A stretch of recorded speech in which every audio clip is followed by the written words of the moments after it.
Kuis Idondi here. Shout out sa lahat. Ayan mga lods, nag-rides tayo, nag-loop tayo ng ano. Di naman Mindanao. Ano lang, Sarangani loop.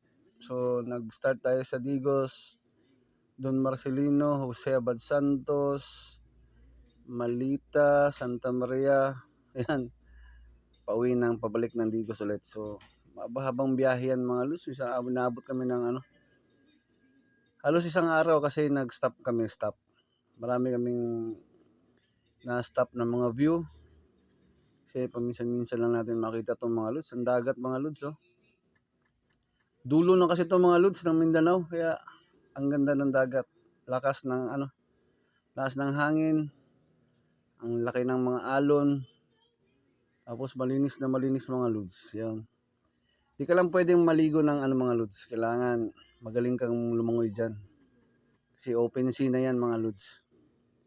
So yun oh, nag-rides kami. So 4 lang kami dyan mga lods. Nag-rides. Yan, may rough road. Tapos may semento naman dyan mga lods. Ang ganda ng dagat oh. So yun lang mga lods. Kuis Idondi here. Peace out and shout out.